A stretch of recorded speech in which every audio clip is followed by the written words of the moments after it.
doktorantlara, tədqiqatçılara, dissertantlara süni intellekt nə dərəcədə təsir edəcək onların elmi işlərindən işləməsinə? Təbii ki, 5 il əvvəl kimi işləməyəcəklər. Fərqli işləyəcəklər.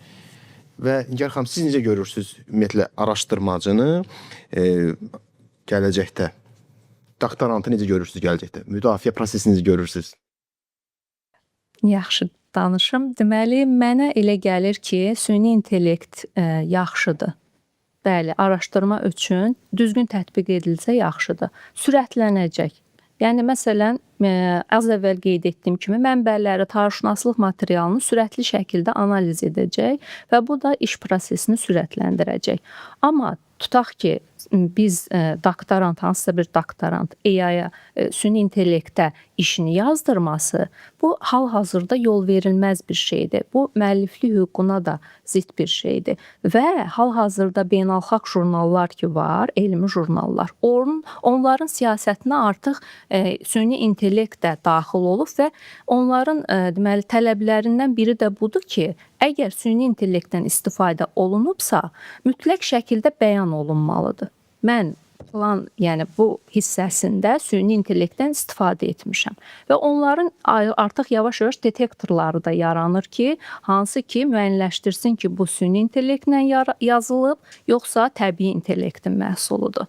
Yəni düşünürəm ki, hal-hazırki dövrdə alət kimi istifadə olunsa, doktorantlara çox kömək olan bir sistemdir süni intellekt. Amma gələcəkdə necə görürəm? Mən şəxsən subyektiv fikrimdir.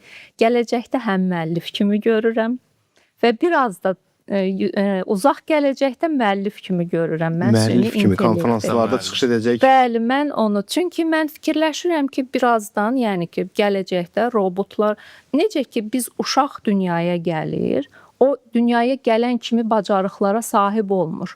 O öyrənir.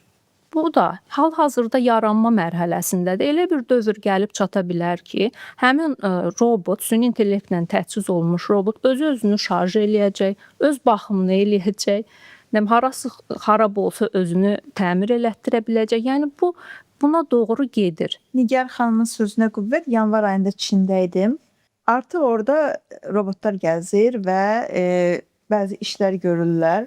Robot itlər də gördüm, robotların özlərini də gördüm. Hər iki şarj yoxdur, amma ona da yəqin ki, özləri eləməyə başlayacaqlar və tam robotlaşdırılmış marketlər gördüm. Süni intellektin yardımıyla heç kəs yoxdur marketin içərisində. Tam robotlaşdırılırlar və s. Çox gözəl. Tam işləyir, yəni tam effekt. Rahatlıqla qapı açıldı, girdin, istədiyin şeyi götürürsən, atırsan səbətə, səbət qalxır yuxarı, gedir birbaşa kassaya, gəlir və sən kassada qoyduqların hamısını bu meyvə tərəvəz də ola bilərdi. Necəsə çəkdi, orada bir qiymət göstərdi mənə. Mən o qiyməti, onların özəl proqramları var, birisi ödəniş onun olmalı, Alipay ilə ödənişi elədim, götürdüm, çıxdım. Bir nəfər belə yox idi, heç kəs.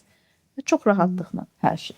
Maraqlı. Bəli, çox yəni dəyişir dünya. gələcəkdə süni intellektlə təchiz olmuş robot deyə bilər ki, mən tarixçi olmaq istəyirəm məsələn.